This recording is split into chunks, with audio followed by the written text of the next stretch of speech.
चलिए, आप सबका स्वागत है इस सेशन में। और ये एक वैदिक एस्ट्रोलॉजी का बेसिक सेशन है, जिसमें हम इस ड्यूरेशन में वैदिक एस्ट्रोलॉजी के डिटेल्ड अंडरस्टैंडिंग को लेंगे।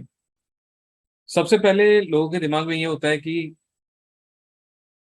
बेसिक कितना इम्पोर्टेंट है, क्या बेसिक आना चाहिए, नहीं आना चाहिए। और कई लोगों को ऐसा लगता है कि सीधा एडवांस सीखते हैं, बेसिक में टाइम वेस्ट नहीं करते हैं, है ना।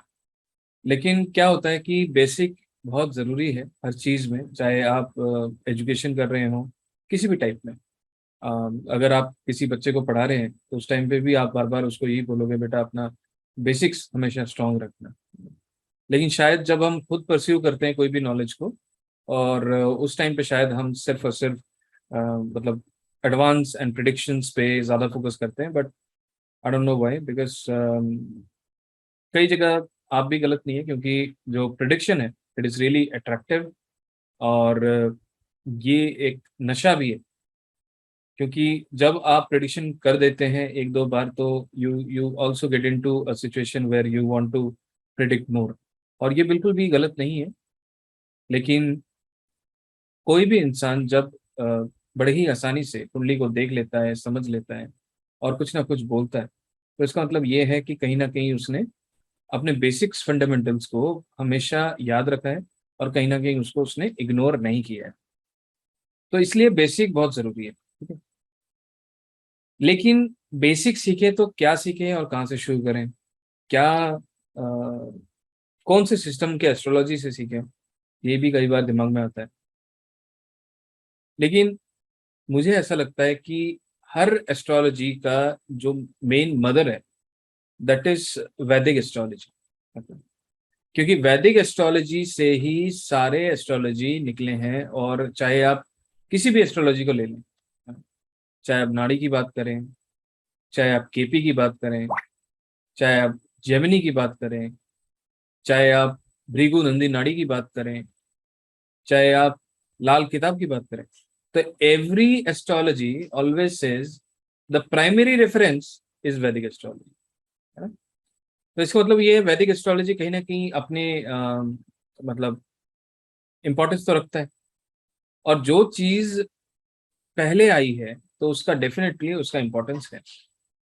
लेकिन ज्योतिष को समझने के लिए आपको सबसे पहले ये समझना जरूरी है कि ज्योतिष है क्या, है ना। तो पहले मैं आप लोगों से ये समझना चाहूंगा, है ना, कोई भी हैंड रेस कर सकता है, वो मुझे ये शेयर करे कि उसके हिसाब से ज्योतिष क्या है और ज्योतिष क्यों सीखना चाहिए।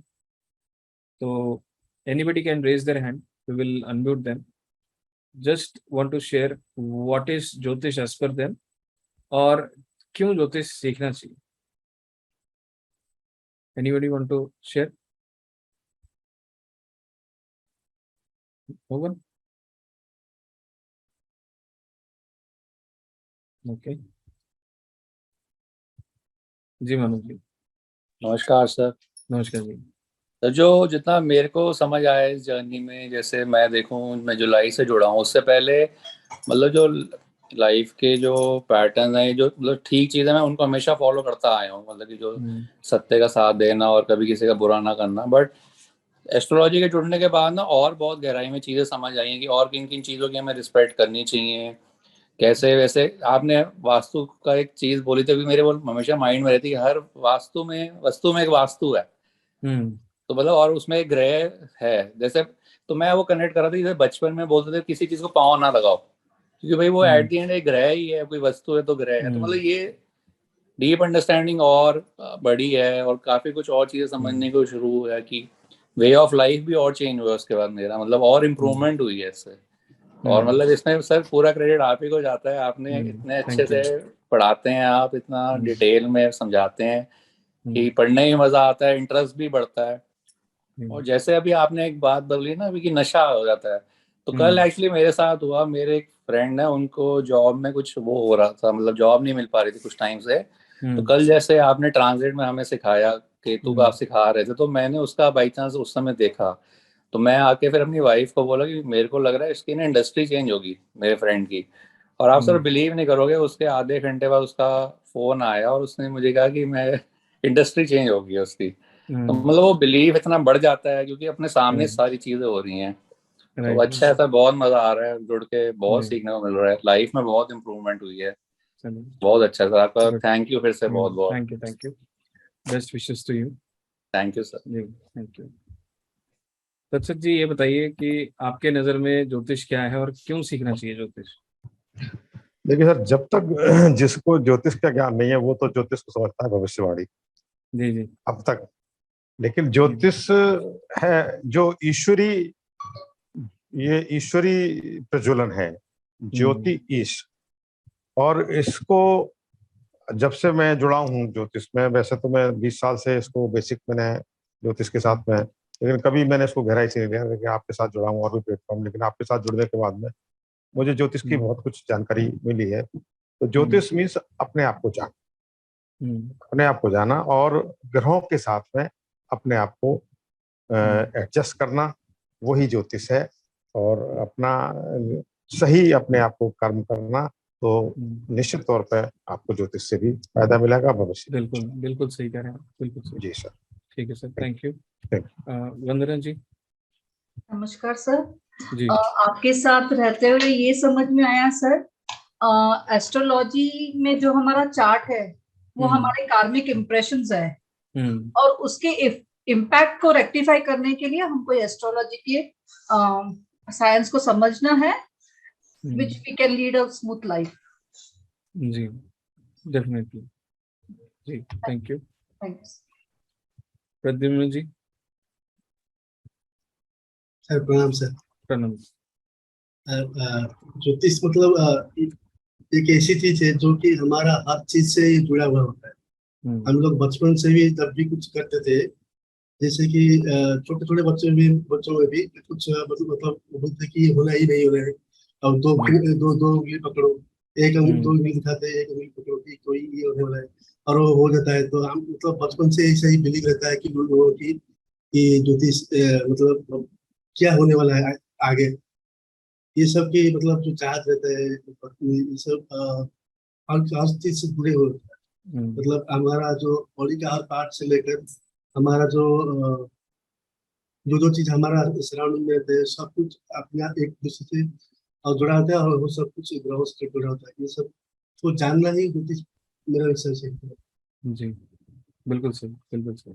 Thank you for sharing. जी Good ma'am. evening, sir. Good Back evening. with you.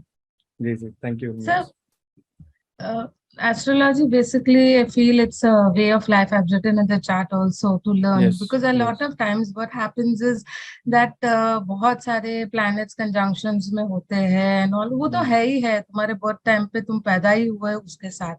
But if you have this knowledge, what happens is due to your actions, you can change that your destiny. कि जब तुमको पता है कि पिछले जन्म में ऐसा कुछ हो चुका है, तो तुम सावधानी रखोगे, प्रिकॉशंस रखोगे. So this is what the beauty of astrology is, that it warns you कि ये स्टेप्स लेने हैं कि नहीं लेने. सो बिल्कुल दैट बिल्कुल। वे. Thank you. अच्छा, अभी मैं ये एक्सपेक्ट कर रहा हूँ जैसे कुछ लोगों को ज्योतिष आता है, कुछ लोगों को नहीं आता है ना? अगर मैं आप लोगों से पूछूं कि क्या आप लोगों का किसी का भी चंद्रमा नेटल के केतु के नक्षत्र में है? किसी का चंद्रमा केतु के नक्षत्र में है? ओके जी, केतु के नक्षत्र में है। केतु के नक्षत्र। सर आपको क्या ऐसा लगता है कि कई घटनाएं आपके जीवन में होती हैं और ऐसा लगता है कि वो पहले भी हो चुकी हैं?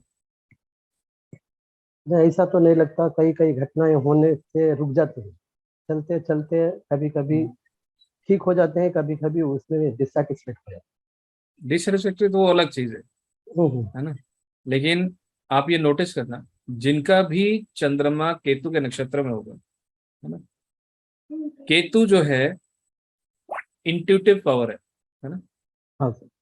तो ऐसे जातकों को कई बार ऐसा होगा उनके साथ, फॉर एग्जाम्पल, कि कोई चीज उनके साथ घटित हो रही है और उनको लगेगा कि बैक ऑफ द माइंड ये शायद मैं यहाँ पे पहले भी आ चुका हूँ, या ये घटना मेरे साथ पहले भी हो चुकी है, या जिनका चंद्रमा केतु के नक्षत्र में होगा, वो कई बार ताला लगाने के बाद दोबारा जाएंगे वापस चेक करने के लिए, अरे मैंने ताला ढंग से लगाया था नहीं लगाया था, वो तो होता है। है ना? तो ये चीजें जो है ना, कनेक्शन, ये है एस्ट्रोलॉजी। हमारे जीवन में देयर आर सर्टेन पैटर्न्स जो हमारे साथ होते हैं, और उसी पैटर्न को समझने के लिए एस्ट्रोलॉजी कैन हेल्प। ठीक है, लेकिन जैसे कि आपको ये नहीं डरना है। अब जैसे मैंने अभी एक सिंपल एक चीज रूल बताया, सर ने बोला मेरे साथ तो ऐसे नहीं होती, है ना, तो इसमें आपको डरने की कोई भी बात नहीं है, ना ही कोई शेम की बात है। आप वही चीज बोल रहे हो जो ग्रह बोल रहे हैं, है ना, और हो सकता है intensity of the planet is different, उसमें कम या ज्यादा प्रभाव जरूर होगा, लेकिन जो प्रभाव है आप ग्रह को जानते हो, आप किसी भी इंसान को नहीं जानते हो। पर्सनली हम किसी को नहीं जानते उसके जीवन में क्या घट रहा है, लेकिन हम ग्रह को जानते हैं। आज जैसे कि अभी we are in the process of registering as a entity and a company. आज मैं सीए के पास गया, है ना, और जब मैं सीए के पास गया तो उन्होंने कहा कि अगर आप ज्योतिष का ही काम करते हैं, है ना, थोड़ा बहुत हमारे लिए भी बता दीजिए। कैसे बताते हैं आप? मैंने कहा आप कुछ भी बता दीजिए मेरे को। उन्होंने कहा कि, मैंने कहा मोबाइल नंबर से ही बता सकते हैं हम। तो उन्होंने कहा ठीक है, मोबाइल नंबर, अपना घर का नंबर और अपना गाड़ी का नंबर लिख दिया, है ना। तो उसमें हमने कई सारी चीजें बताई जो इनका एकदम एग्जैक्ट मैच कर गया, है ना। तो अब उन्होंने बोला कि आपका सारा काम हम संभाल लेंगे, ऊपर से डिस्काउंट भी दे दिया। तो मेरे हिसाब से कहीं ना कहीं भाई ज्योतिष तो यहाँ पे मेरे को डिस्काउंट भी दिला दिया। तो ज्योतिष के साथ जितना आप जियोगे, है ना, उतनी इंटेंसिटी आपके अंदर भी बढ़ेगी चीजों को देखकर। और इतना ही नहीं, उनके साथ जो असिस्टेंट बैठा था, तो सर उसने बोला कि सर मेरे बारे में कुछ बताओ। मैंने कहा आपको यूरिनरी समस्या है। उसने कुछ भी नहीं दिया था मेरे को। तो उन्होंने कहा हाँ सही कह रहे हो, मेरे को ये दिक्कत है। ठीक है, तो कहने का मतलब क्या है कि ज्योतिष जब आप करोगे तब आपको हर चीज धीरे धीरे समझ में आएगी कि ये इंसान दिख कैसे रहा है और क्यों दिख रहा है। Again we are talking about certain patterns. तो पैटर्न मतलब क्या है? अगर किसी ज्योतिष का या अगर किसी इंसान का जन्म किसी भी राशि में हुआ है, उसका जो ढांचा है शरीर का, उसका जो मस्तक का शेप है, वो कहीं ना कहीं उसी राशि या ग्रह से कनेक्टेड है। और हर ग्रह का अपना एक प्रिडिक्शन है, हर राशि का अपना एक प्रिडिक्शन है। उससे आपको गेज करने में आसान होगा। जब मैं छोटा था, मैं कई बार देखता था कि लोगों के जो हेड का स्ट्रक्चर है कई बार कई जानवरों से मेल खाता है। आप में से किसी ने ऐसा कभी रिजेंबल किया? तो मुझे ऐसा लगता था पहले जमाने में शायद वो, मतलब पहले जन्म में शायद वो वही जानवर थे।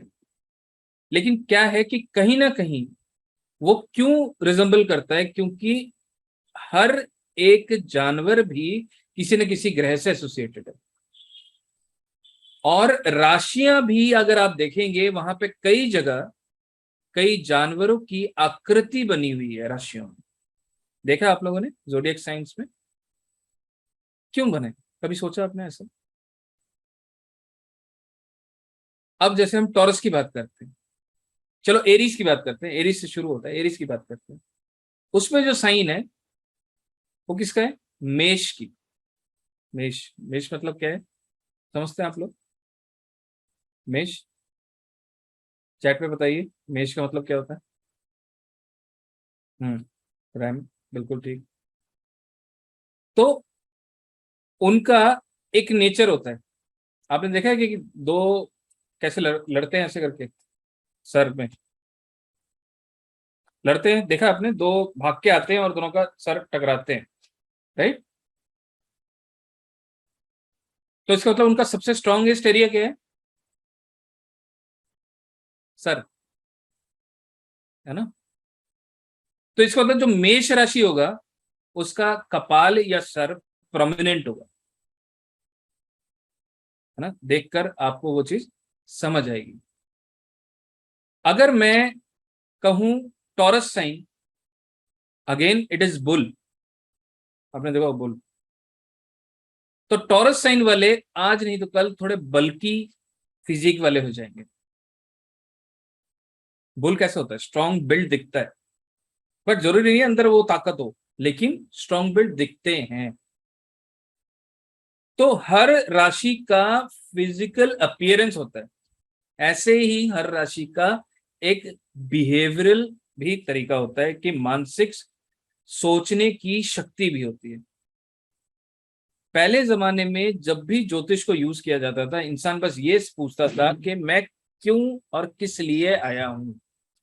ज्योतिष का काम यही था, इंसान को सही राह दिखाना, है ना, सही डायरेक्शन, सही पाथ देना।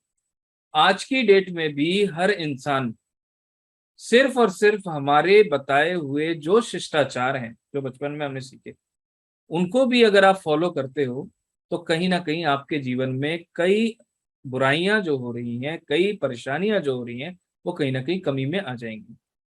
ऐसा क्यों है? क्योंकि अल्टीमेटली हम अपने कर्मों को सुधार रहे हैं, है ना। हम पास्ट लाइफ की बात करते हैं, तो वो क्या है? वो भी कहीं ना कहीं ज्योतिष का ही अंग है। तो जब भी आप ज्योतिष को किसी के सामने प्रूफ करते हो, मुझे तो ऐसा लगता है कि ज्योतिष को प्रूफ करने की जरूरत नहीं है। ज्योतिष, क्योंकि जो चीज आपके सामने प्रेजेंट है उसको अलग से क्या प्रूफ करना, है ना।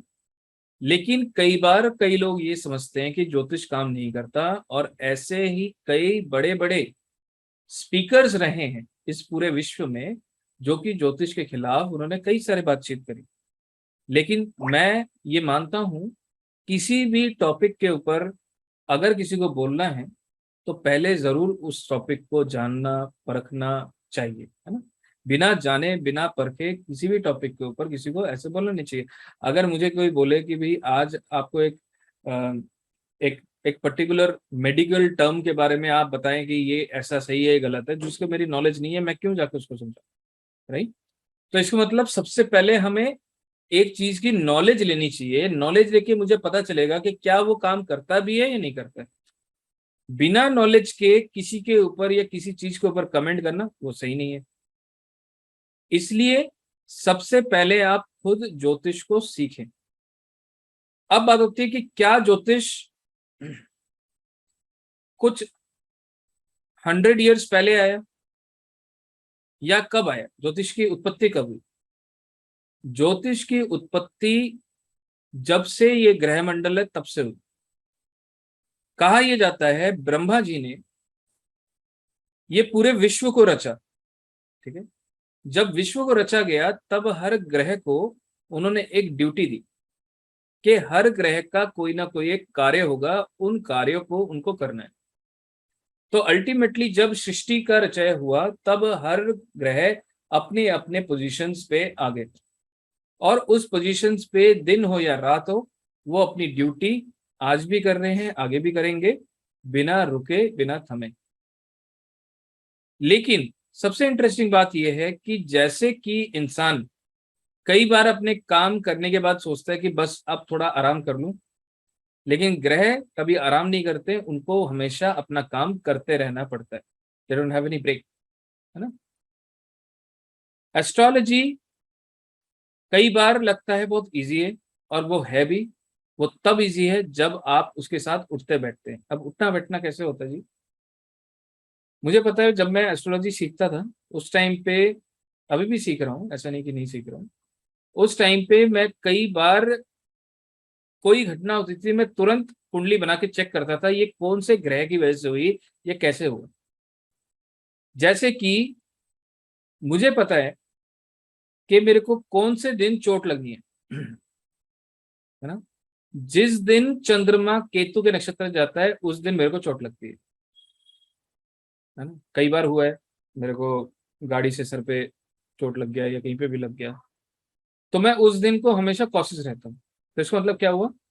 ज्योतिष आपको अपने पैटर्न के एनालिसिस पे ये बता सकता है कि कौन सा ग्रह आपको क्या फल दे सकता है, ताकि आप उस दिन पहले से आगाह हो जाए, है ना। मैं तो उस दिन घर पे बहस भी नहीं करता ताकि बेलन ना सर पे पड़ जाए, क्योंकि केतु के नक्षत्र आते ही चोट लगने का योग बन रहा है। क्यों बन रहा है? क्योंकि चंद्रमा लगन में है, और चंद्रमा जो है कहीं ना कहीं केतु की दृष्टि चंद्र पे पड़ रही है। 9वें घर में केतु है, केतु की पंचम दृष्टि लगन पे पड़ेगी तो चंद्र पे पड़ रही है, कहीं ना कहीं उसका कनेक्शन बन जाता है। तो कहने का मतलब बड़ा ही सिंपल है।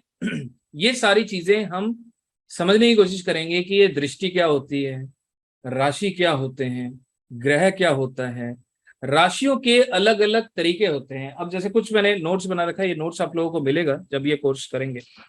ऐसे हो सकता है कि कई लोग नए हो हमारे साथ जुड़े हैं और कई लोग, बहुत सारे लोग पुराने हैं जो ऑलरेडी जानते हैं। तो आप लोगों को जो भी ये वीडियोस मिलेंगे उस वीडियो का लाइफ टाइम एक्सेस आपको मिलेगा, ठीक है, हमारे पोर्टल पे भी मिलेगा और प्लस आपको टेलीग्राम पे भी एक्सेस मिलेगा। और जितने भी क्लासेस के नोट्स हैं वो भी आप लोगों को टेलीग्राम पे ही पोस्ट किए जाएंगे, वहां पे आप देख पाओगे। अब जैसे हम बात करते हैं कि हर ग्रह हमारे पास अलग अलग रिजल्ट लेके चलता है और हर ग्रह को कोई ना कोई एक साइन असाइन है। तो ज्योतिष का कैलकुलेशन कैसे होता है? ज्योतिष का कैलकुलेशन होता है, आप या हम सारे पृथ्वी में बैठे हैं, तो पहले जब ज्योतिष के कैलकुलेशन किया गया तो उसका ऐसे ही किया गया कि पृथ्वी को सेंटर में मानकर ये माना गया कि सारे ग्रह पृथ्वी के चारों ओर घूम रहे हैं, ठीक है। लेकिन साइंस ने बाद में इसको गलत दर्शाया, क्योंकि पृथ्वी जो है सूर्य के चारों ओर घूम रही है ना। लेकिन आज के डेट में भी हम ज्योतिष के कैलकुलेशन पृथ्वी के हिसाब से ही इसलिए लेते हैं क्योंकि हमारा सेंटर पॉइंट इज अर्थ, क्योंकि हम अर्थ में, अगर हम सूर्य में होते तो सूर्य को सेंटर लेते हैं। यहाँ पे हम सूर्य में नहीं है, हम पृथ्वी में है, इसलिए पृथ्वी को हम सेंटर लेके सारे प्लैनेट्स के कैलकुलेशंस को देखते हैं। पूरे ग्रह मंडल को 360 डिग्री में बनाया गया, ठीक है। 360 डिग्री का जो भी पूरा जोडियक है उसको पूरा जोडियक बोला जाता है। उसमें अलग अलग राशियों के सेक्शंस डिवाइड किए गए, हर राशियों को 30 डिग्री दिया गया, है ना। राशि जब सेक्शन डिवाइड हुआ हर राशि को 30 डिग्री दिया गया। और आज की डेट में जब आप आकाश मंडल में देखेंगे तो आपको ये दिख जाएगा कि ये ग्रह कौन से राशि में चल रहा है या ये ग्रह कौन से नक्षत्र में चल रहा है। तो नक्षत्र से और राशि के कैलकुलेशन से हमें ये पता चलता है कि ग्रह आज की डेट में कहाँ चल रहा है और कौन सी जगह है, ठीक है।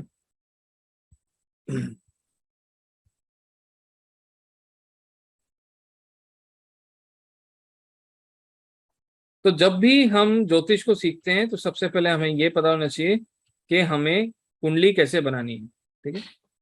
तो कितने ऐसे लोग हैं जिनको नहीं पता कि कुंडली कैसे बनती है? अगर सबको पता है तो हम ये टॉपिक स्किप कर सकते हैं। एवरीबडी इज अवेयर कि कुंडली कैसे बनती है। जिसको नहीं पता वो एक बार मैसेज कर सकता है। ओके, विजय जी बोल रहे हैं नहीं नहीं पता, ओके नो प्रॉब्लम। तो कुंडली हम क्यों बनाते हैं पहले वो समझ लेते हैं। कुंडली हम इसलिए बनाते हैं, हम ये देखना चाहते हैं कि आज के दिन इस वक्त अगर कोई बच्चा जन्म लेता है तो प्लैनेटरी पोजीशन क्या है, ठीक है। तो जिस टाइम पे बच्चा जन्म लेता है उस टाइम के प्लैनेटरी पोजीशंस को हम ले लेते हैं, तो उसे ही हम कुंडली बोलते हैं। लेकिन क्या आप लोगों ने ऐसा सोचा कि वो तो उस टाइम की बात है, आज क्या चल रहा है, क्या वो कहीं इंपॉर्टेंट नहीं है या क्या? मतलब ऐसा क्यों लिया जाता है कि जन्म के वक्त का ही कैलकुलेशन लिया जाता है, अभी का क्यों नहीं लिया जाता है? ऐसा मन में कभी किसी का आया है? आया? Yes no? चैट पे बता दीजिए अगर किसी का आया है या नहीं आया। ओके, तो क्या लगता है क्या रीजन हो सकता है? Anybody can raise hand and answer. क्या रीजन हो सकता है कि भाई जिस टाइम पे जन्म लिया गया उसी टाइम पे चार्ट को ज्यादा इंपॉर्टेंस दे रहे हैं और अभी जो चल रहा है उसके ज्यादा इंपॉर्टेंस नहीं है? ऐसा क्यों है? क्या लगता है आपको?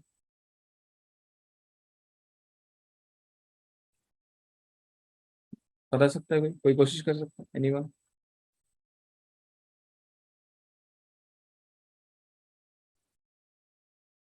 चलिए, ये इसलिए ऐसा है, आपकी पहचान किससे है? आपके माता पिता से, करेक्ट। आपके माता पिता से ही आपको जाना जाता है।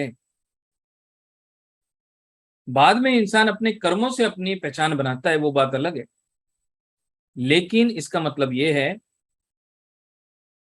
आपने मान लीजिए कहीं नौकरी में आपने ज्वाइन किया, ठीक है, 1 तारीख को ज्वाइन किया, आज 30 तारीख है, ठीक है, मान लेते हैं हाइपोथेटिकली 30 तारीख है, आपको सैलरी मिल जाती है। तो आपको सैलरी आज मिली, 1 तारीख को नहीं मिली।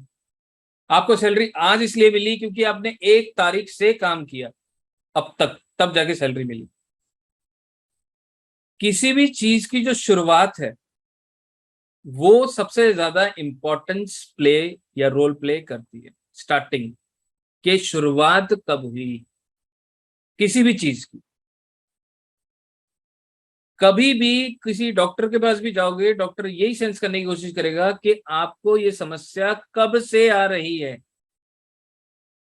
ना। वो भी आके यही बोलेंगे कब से समस्या आ रही है आपको, फ्रॉम व्हेन, ऐसा क्या किया था आपने। तो इसका मतलब क्या हुआ, जीवन में जब भी कोई भी चीज की शुरुआत होती है, दैट इज मोर इंपॉर्टेंट, और उसी से सब कुछ होता है। जैसे कि साधारण भाषा में बोलूं, first impression is the last impression बोला जाता है। क्यों बोला जाता है?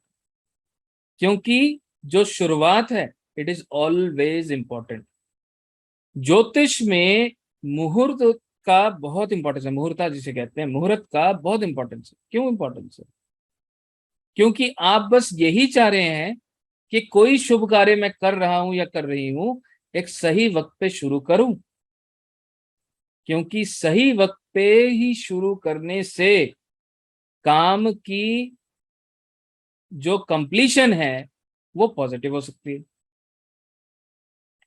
इसलिए दिन में तो बहुत सारे समय होते हैं, लेकिन अपना इंपॉर्टेंट कार्य अगर हम सही समय पे करें तो उसका रिजल्ट पॉजिटिव आने के चांसेस बढ़ जाएंगे। इसलिए कोई भी जातक जब जन्म लेता है, वो दिन वो समय बहुत इंपॉर्टेंट है कि उसने वही समय पे उसी दिन क्यों जन्म लिया, ऐसा क्या रीजन था। तो reason is the planetary position, ठीक है। तो इंपॉर्टेंस होता है जिस दिन जातक ने जन्म लिया वो दिन सबसे इंपॉर्टेंस होता है, और उसी दिन की कुंडली हम बनाते हैं। अब कैसे बनती है कुंडली? तो हम किसी भी सॉफ्टवेयर से कुंडली बना सकते हैं। तो मैं सबसे पहले एस्ट्रोसेज से दिखा देता हूँ कि एस्ट्रोसेज से कुंडली कैसे बन सकती है और कुंडली को कैसे देखेंगे, ठीक है। कुंडली को बनाना आसान है, डिफिकल्ट नहीं है। लेकिन कई बार कई लोग 3-3 4-4 महीने लगा लेते हैं, सिर्फ कुंडली बनाना ही सीखते हैं, है ना। लेकिन आजकल जो इम्पोर्टेंट है उस पे ज्यादा फोकस करना ज्यादा बेटर होता है, क्योंकि कुंडली बनाना सॉफ्टवेयर कर लेगा, लेकिन कई चीजें आपको जस्ट बेसिक पता होनी चाहिए, कुंडली सही बनी है या नहीं बनी, है ना। तो उसको समझने का कई तरीके हैं।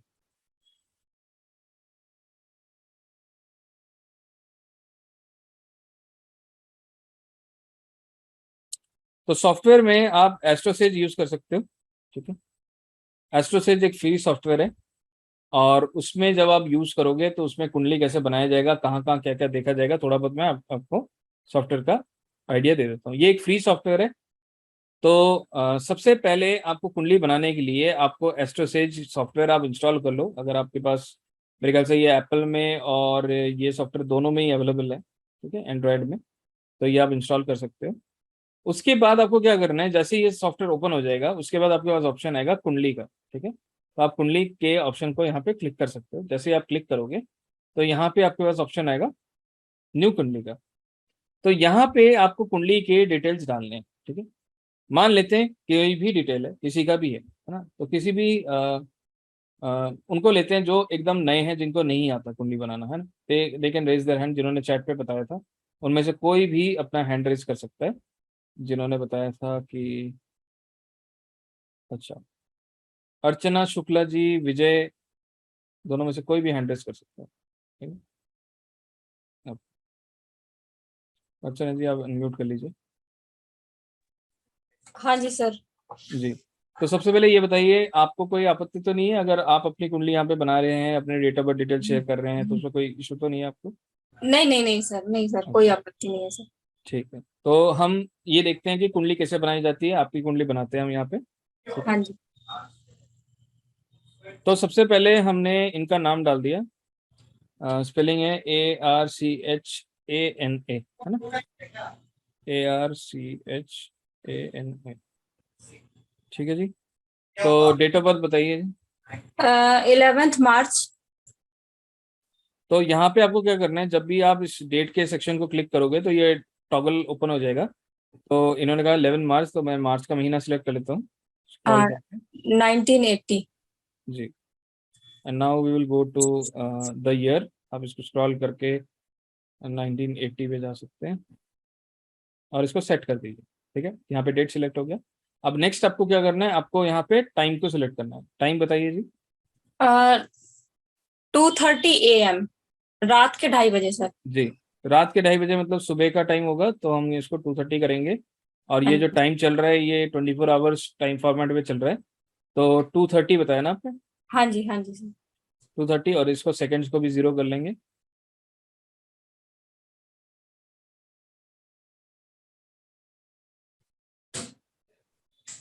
ठीक है, इसको भी सेट कर देंगे। अब इसके बाद क्या होगा, नेक्स्ट हमें क्या करना है, लोकेशन। तो जन्म का स्थान, जन्म का स्थान सर मुरैना आएगा, MP में आता है सर, ग्वालियर के पास पड़ता है। क्या स्पेलिंग है मुरैना? ये नीचे वाला MOR, एक मिनट मैं इसमें देख के बता रही सर। जी, RIANA। मौरी, मौरी डालिए सर, मौरी में भी आ जाता है MORI। MORI तो नहीं आ रहा। ये है सर, मध्य प्रदेश आ रहा है, 3rd नंबर में आ रहा है, ये 2nd वाला? नंबर। ठीक है, ये वाला हाँ मौरी हाँ मध्य प्रदेश। हाँ जी हाँ जी। ठीक है, तो हमने सबसे पहले नाम, date of birth, time of birth, location, then gender select कर लीजिए, फीमेल। फिर आप सेटिंग में जाइए यहाँ पे। ठीक है, सेटिंग में यहाँ पे आपको आयनम से यूज करना है, तो आप यहाँ पे कोई भी आयनम से यूज कर सकते हैं। अगर आप वैदिक कर रहे हैं तो आप यहाँ पे NC लहरी सिलेक्ट कर सकते हैं, BV रमन सिलेक्ट कर सकते हैं। ठीक है, वो आपकी चॉइस है। तो अभी फिलहाल हम NC लहरी कर देते हैं इसको। ठीक है, और यहाँ पे अगर मैं इसको चेक करूंगा तो ये ऑटोमेटिक आपकी ये कुंडली सेव हो जाएगी। ठीक है, तो मैं जैसे ही इसको गेट हॉरोस्कोप करूंगा तो आपकी कुंडली यहाँ पे बन जाएगी। तो यहाँ पे सबसे पहले ये कुंडली बन गई। ठीक है, तो जब ये कुंडली बन जाती है, इस कुंडली के फॉर्मेट को बोला जाता है डायमंड चार्ट या नॉर्थ इंडियन चार्ट। ठीक है, तो इस कुंडली को कहा जाता है डायमंड चार्ट या नॉर्थ इंडियन चार्ट। तो अब आपको इस कुंडली को देखना कैसे है, उसको देखने के लिए आपको ये चीज समझना जरूरी है। इसको कैसे देखा जाता है, एक मिनट, अनोटेशन पे जाते हैं। तो आप देखो, ये जो पहला बॉक्स है ना, ये जो पहला बॉक्स है इसको बोला जाता है फर्स्ट हाउस। ओके, ये जो पहला बॉक्स है इसको बोला जाता है फर्स्ट हाउस। और ये जो कुंडली है ये एंटी क्लॉकवाइज चलती है। एंटी क्लॉकवाइज मतलब घड़ी के विपरीत इसको चलाना है आपको। ठीक है, घड़ी क्लॉकवाइज चलती है, इस तरफ चलती है जी, और लेकिन ये कुंडली ऐसे चलती है, एंटी क्लॉकवाइज। ठीक है, इस तरह से चलती है।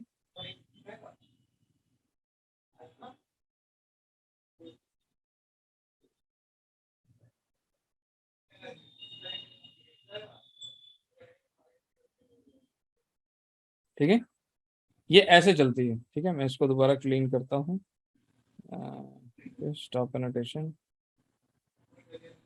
ठीक है, तो इस तरह से चलती है कुंडली। तो इसका मतलब ये जो है ये पहला घर है, ये दूसरा घर है, ये तीसरा, चौथा, पांचवा, छठा, सातवां, आठवां, नौवां, 10वां, 11वां, 12वां। ठीक है, तो हमें जो भी घर गिनने हैं हमें इसी तरह से गिनना है। This is first house, second house, third house, fourth house, fifth house, इस तरह से काउंट करना है। अब हमने ये हाउस काउंट कर लिया। अब हाउस क्या होता है हम आगे समझेंगे, लेकिन हमने ये हाउस काउंट कर लिया। ठीक है, उसके बाद हम देख रहे हैं, कई लोगों के मन में सवाल आ सकता है कि यहाँ पे हमने 1 बोला लेकिन यहाँ पे 9 लिखा हुआ है। करेक्ट, यहाँ पे हमने 2 बोला लेकिन यहाँ पे 10 लिखा है, तो ये क्यों लिखा है? तो जो भी ये नंबर आप देख रहे हो, ये सारे नंबर जो हैं ये साइन से एसोसिएटेड है। अब साइन क्या होता है? जिसे आप कहते हैं राशि।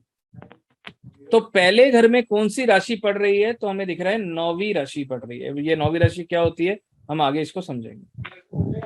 तो अगर मैं आपसे पूछूं कि चौथे घर में कौन सी राशि पड़ रही है, तो आप बता सकते हैं, नंबर बता सकते हैं, चौथे घर में कौन सा नंबर है? अर्चना जी। मीन राशि पड़ेगी सर। हाँ जी, बिल्कुल सही। तो चौथे घर में 12वीं राशि पड़ रही है, ठीक है। अगर हम कहें 10वें घर में कौन सी राशि पड़ रही है?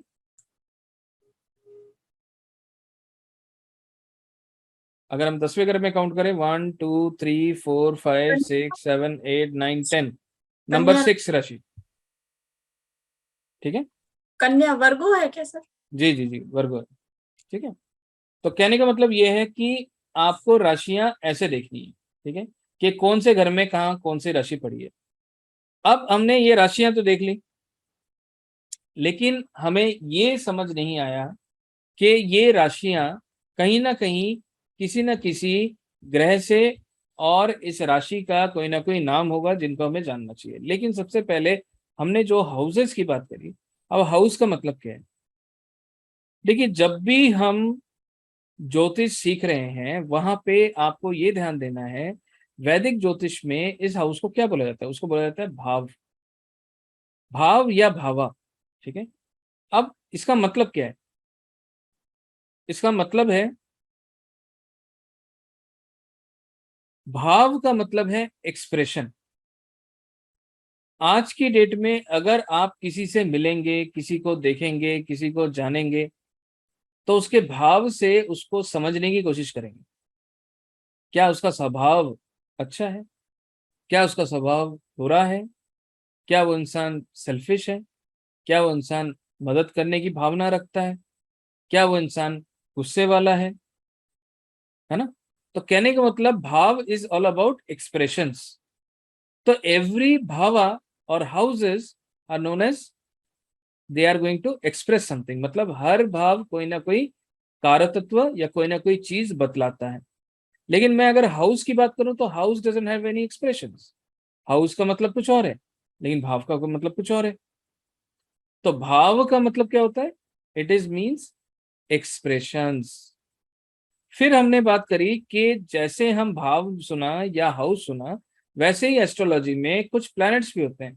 अब प्लैनेट्स जो है उसका अगर हम टेक्निकल मीनिंग निकालें तो दैट इज समथिंग एल्स। लेकिन एस्ट्रोलॉजी प्लैनेट्स को कुछ और कहता है, जिसे कहते हैं ग्रह। ग्रह का मतलब है ऐसी कोई सब्सटेंस जिसमें ग्रहण करने की क्षमता हो। ग्रहण करना मतलब क्या है? एनर्जीज को एब्जॉर्ब करना या एनर्जीज को एक्सेल करना, ठीक है। ऐसा कोई ऑब्जेक्ट जो एनर्जीज को इम्पैक्ट करे, एनर्जीज को इन्फ्लुएंस करे, वो एक ग्रह है। जैसे कि अगर आपको ग्लास में पानी दिया गया तो हम बोलेंगे जल ग्रहण कीजिए, है ना। तो ग्रहण मतलब आप पानी को पी ले रहे हैं। अगर आपके पास खाना दिया हुआ है तो आप बोलेंगे भोजन ग्रहण कीजिए, तो इसका मतलब आप वो खाना खाएंगे। तो इसका मतलब क्या हुआ? कहीं ना कहीं ग्रहण और ग्रह, they have their own magnetic fields. Every planet has a positive a particular energies. फिर बात होती है, ठीक है, अगर हमने माना कि चलो ग्रह के पास एनर्जीज हैं, तो हमें क्यों इन्फ्लुएंस करता है ना। हमें ही पता है कि हमारी शरीर पंचभूत से बना है। तो do you understand what is panchbhut? पंचभूत क्या होता है? किसे पता है, किसे नहीं पता है? यस नो बता दीजिए। Right, element. These are elements, yes. हाँ हाँ, बिल्कुल। तो हमारा जो शरीर है 5 तरह के एलिमेंट से बने हुए, है ना। तो उस एलिमेंट में अलग अलग एलिमेंट्स हैं। तो अलग अलग एलिमेंट्स में अलग अलग एनर्जी फॉर्म्स हैं। तो जैसे ही ग्रह एक जगह से दूसरी जगह मूव करते हैं तो वो आपके एनर्जीज को इन्फ्लुएंस करते हैं। इसका सबसे इजी अंडरस्टैंडिंग है, आप देखिए पृथ्वी के सबसे करीब कौन सा ग्रह है? कोई बता सकता है? कई लोग बोलेंगे आपको कुछ नहीं आता, पृथ्वी के सबसे करीब ग्रह कोई दूसरा है, ये तो चंद्र जो है वो सैटेलाइट है। लेकिन हम एस्ट्रोलॉजी के लिए अगर बात करें तो चंद्र ही ग्रह है सूर्य ही ग्रह है, जबकि सूर्य स्टार है और चंद्र एक सैटेलाइट है ना। लेकिन हम इनको ग्रह मानते हैं, ठीक है, एस्ट्रोलॉजी में, क्योंकि ग्रह का मतलब अलग है। ग्रह का मतलब प्लैनेट नहीं है, प्लैनेट का मतलब अलग है, सैटेलाइट का मतलब अलग है, स्टार का मतलब अलग है। लेकिन हमारे लिए ज्योतिष में ये सारी चीजें, सूर्य, चंद्र, शनि, सारे ग्रह हैं। व्हाई? बिकॉज एवरी प्लैनेट और ग्रह हैज इन्फ्लुएंसिंग पावर। तो अगर हम कहें पृथ्वी के सबसे करीब जो ग्रह है उसे हम चंद्र मानते हैं। तो आपको पता है कि चंद्र इस पृथ्वी के अंदर जितना भी पानी है उसको वो कंट्रोल कर सकता है, इन्फ्लुएंस कर सकता है। क्या आपको ये चीज लगता है साइंटिफिकली ऐसा होता है? Yes, no? साइंटिफिकली क्या चंद्रमा कहीं पे पृथ्वी में जितना भी पानी है क्या उसको इन्फ्लुएंस करता है? जी, बिल्कुल करता है ना। जैसे कि हम कहते हैं ज्वार और भाटा जो आता है कहीं ना कहीं चंद्र के इन्फ्लुएंस से ही आता है। तो ये आपको एक सिंपल एक अंडरस्टैंडिंग देता है कि एक ग्रह के कई इन्फ्लुएंसेस हम देख पाते हैं, लेकिन कई इन्फ्लुएंसेस हम देख नहीं पाते लेकिन जिंदगी में महसूस कर पाते हैं। अगर मैं आंखें बंद कर लूं और बोल दूं कि भाई ये चीज मेरे सामने नहीं है ना, मान लेते हैं आपने आंखें बंद कर ली और मान लिया पूरा रोड खाली है और बिजी रोड में आप चलने लग गए, तो ऐसा तो होगा नहीं, क्योंकि सामने से गाड़ी आएगी वो आपको टक्कर मार देगी, क्योंकि वो आपकी सोच है जी, लेकिन असलियत में तो वो तो है। तो इसका मतलब ये है कि चाहे आप माने या ना माने, ग्रह अपने असर जरूर देते हैं अपने एक निर्धारित समय में। अब ये निर्धारित समय क्या होता है? निर्धारित समय में मतलब यहाँ पे एस्ट्रोलॉजी में कुछ और भी चीजें हैं जो हम इंपॉर्टेंस देते हैं, जिसे हम कहते हैं दशा सिस्टम, जिसको हम डिटेल में समझेंगे इस कोर्स में। अब दशा सिस्टम क्या होता है? दशा सिस्टम मतलब हर एक ग्रह एक पीरियड में आपके जीवन में असर देने वाला आता है। तो जरूरी नहीं है कि जैसे मानव जी हैं, मानव जी की दशा अलग चल रही होगी, मेरी दशा अलग चल रही होगी, नरेंद्र जी की दशा अलग चल रही होगी। तो इसका मतलब क्या होगा? तीनों के जिंदगी में अलग अलग असर आएंगे। सिर्फ इतना ही नहीं, अगर इन तीनों में से दोनों की दशा एक हो तब भी उनके जीवन में अलग अलग असर आएंगे, क्योंकि उन दोनों का जन्म का समय, स्थान और दिन में अलग अलग असर होंगे। ठीक है, तो कहीं ना कहीं इम्पैक्ट जन्म के समय का जरूर होता है। अब कई बार ऐसे भी होता है कि किसी के पास अपना जन्म का समय ना हो, तो इस क्लास में तो हम उसके ऊपर ज्यादा बात नहीं कर पाएंगे, लेकिन अगर किसी का जन्म का समय ना हो तो ऐसे केस में आप एक प्रश्न कुंडली बनाकर भी उस जातक के बारे में समझ पाएंगे। जो चीज हम इस कोर्स में सीखेंगे वही चीज आप प्रश्न कुंडली में भी लगाकर समझ पाएंगे। फिर बात होती है कि ग्रह के साथ साथ अगर हमारे जीवन में कोई घटना हो रही है, तो कई बार कई इंसान आपको बोलेंगे कि भाई आपके ग्रह बहुत अच्छे हैं लेकिन फिर भी आपको कष्ट आ रहा है। ऐसा क्यों आ रहा है जी? क्योंकि कहीं ना कहीं कोई कार्मिक डेप्थ आ जाता है। अब कार्मिक डेप्थ क्या होता है? कई जगह हम विश्वास करते हैं कि जो आत्मा है वो कभी नहीं मरती, है ना। कई लोग बोलते हैं कि भाई ऐसी चीज सही नहीं है, ये गलत है, इसको हम जो चीज हम प्रूफ नहीं कर सकते हम उसको क्यों माने। लेकिन क्या आपने ऐसा कभी देखा है या ऐसा कभी सुना है कि कितने सारे ऐसे बच्चे होते हैं जिनको अपने पुनर्जीवन के बारे में याद रह जाता है? How it is possible? अगर मरने के बाद कोई जीवन नहीं आता या जीवन लेने से पहले और कोई जीवन नहीं था, तो कैसे उनको, उन बच्चों को अपने वो घर, उन लोगों के नाम, उन रिश्तेदारों की पहचान, उन रिश्तेदारों की इच्छाएं कैसे याद रह सकती हैं? How is it possible? देखो, हर चीज हम प्रूफ कर दें वो पॉसिबल नहीं है, लेकिन जो चीज हमारे आंखों के सामने है उसको हम नजरअंदाज कर दें वो भी सही नहीं है। लेकिन कई हमारे सेक्रेट स्क्रिप्चर्स ये कहते हैं कि आत्मा कभी नहीं मरती, तो ज्योतिष भी उसी सिद्धांत को मानता है और हर चीज को किसी न किसी एक ग्रह से जोड़ता है।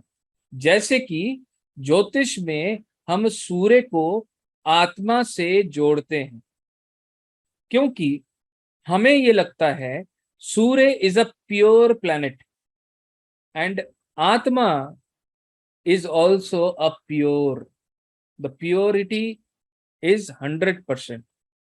हम ये कहते हैं आत्मा कहीं ना कहीं एकदम साफ होती है, तो जनरली लोगों का दिल साफ होता है। हम आत्मा और दिल और सूर्य इन तीनों को एक ही ग्रह से देखते हैं, है ना, तो हम कहते हैं दिल जनरली लोगों का साफ ही होता है।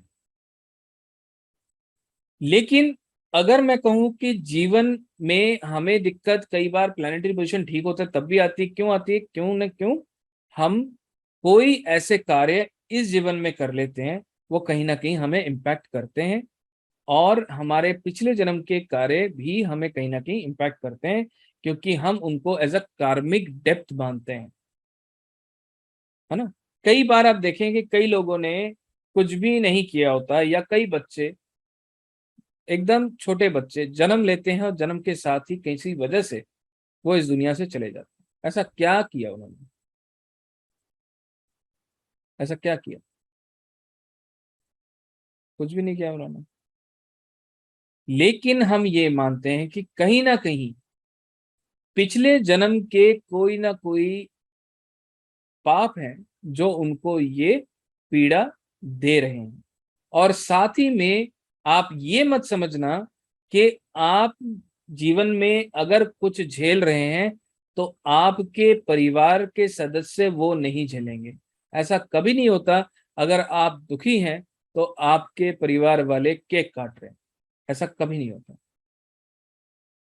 अगर आप लोग एक फैमिली में हैं तो कहीं ना कहीं कोई ग्रह अगर आपको इम्पैक्ट कर रहा है तो डायरेक्टली इनडायरेक्टली आपके परिवार वालों को भी वो इम्पैक्ट करेगा। वाई? अगर आप एक फैमिली में जुड़े हैं तो कार्मिक डेप्थ सबको इम्पैक्ट कर रही है। पहले जमाने में जब भी हम कार्मिक डेप्थ देखते थे, या पहले के टाइम में जब भी हम एनालिसिस करते थे, हम पूरे परिवार की कुंडली मंगाते थे, और उस टाइम पे पूरी कुंडली देखने के बाद ही हम डिसाइड करते थे ये ग्रह ऑन अ होल पूरे परिवार में खराब कर रहा है।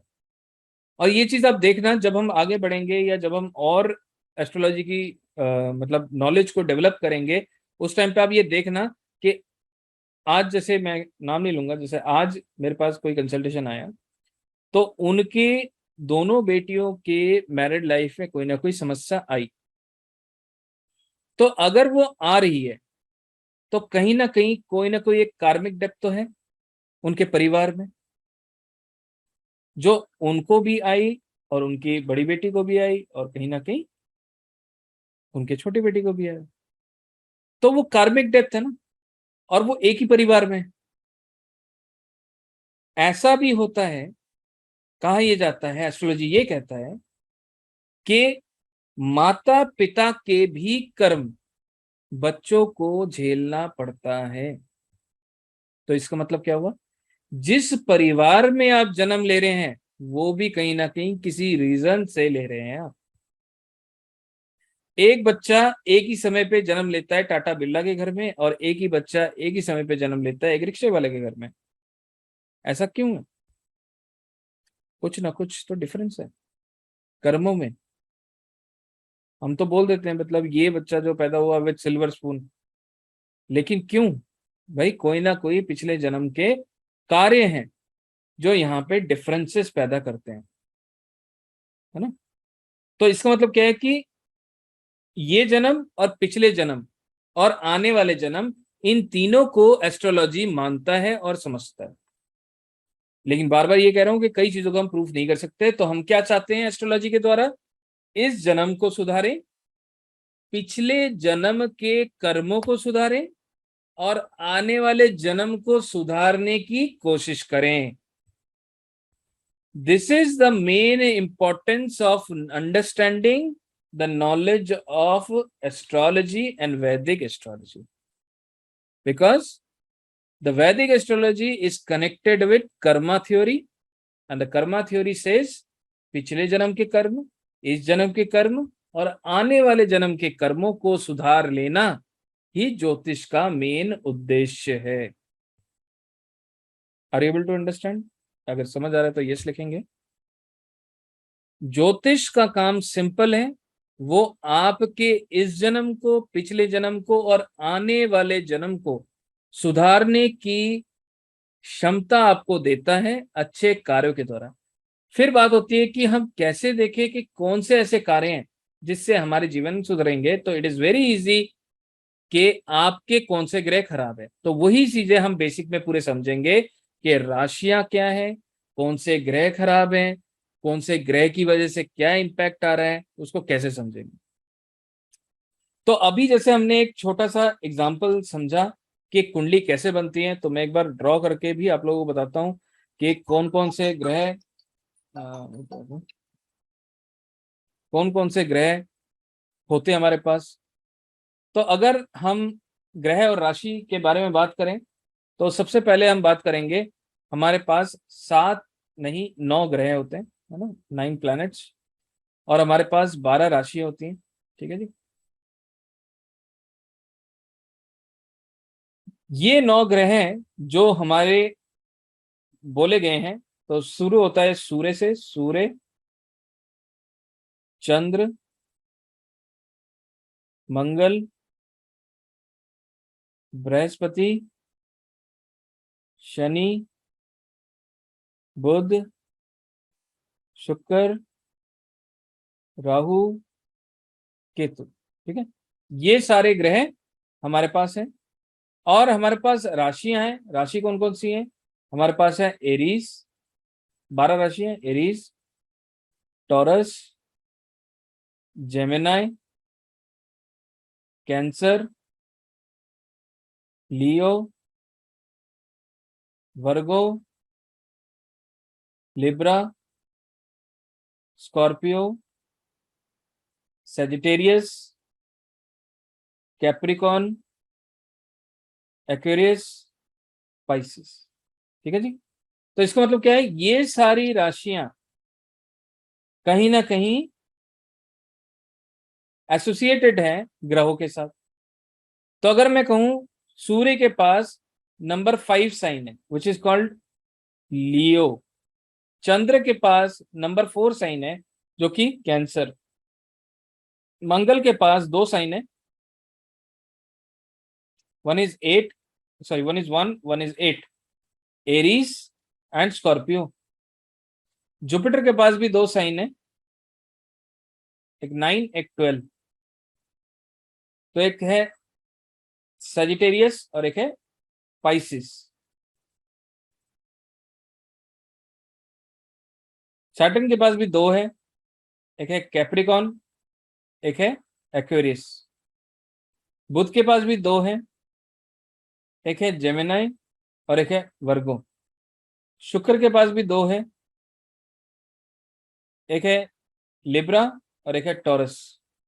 राहु और केतु के पास कोई भी साइन अलॉट नहीं है। ठीक है, तो कहने का मतलब आपके पास 12 राशियां हैं, उन 12 राशियों को इन ग्रहों के आधिपत्य या मालिकाना हक दिया गया है। तो इसका मतलब जब भी हम इन राशियों को देखेंगे, इनके मालिक को हमेशा ध्यान रखेंगे और इनके मालिक के द्वारा ही हमें पता चलेगा इनके पास क्या पावर है क्या नहीं है। जैसे कि हमने आज बात करी कि भाई एरीज वाला स्लिम ट्रिम होता है जनरली, टॉरस वाला थोड़ा टाइम टू टाइम आने के बाद बल्की हो जाता है। ठीक है, अगर आप मेरी पुरानी फोटो देखोगे, है ना, मेरी पुरानी फोटो देखोगे तो मैं बहुत ही स्लिम ट्रिम था, और आज की डेट में देखोगे तो मैं थोड़ा हेल्दी हो गया, थोड़ा नहीं थोड़ा ज्यादा ही हो गया, लेकिन हेल्दी। क्यों? क्योंकि कहीं ना कहीं जो टॉरस असेंडेंट होते हैं वो धीरे धीरे ब्रॉडर होते हैं, थोड़ा ब्रॉड हो जाते हैं। ठीक है, और वेट भी गेन कर लेते हैं। जरूर उसमें ग्रह भी कई बार इंपॉर्टेंस रोल प्ले करता है। अगर जैसे बृहस्पति खराब हो तो कहीं ना कहीं वो वेट दे देगा, फैट डेवलप कर लेगा, है ना। तो ये सारी चीजें आपको इस तरह से देखने को मिलेंगी।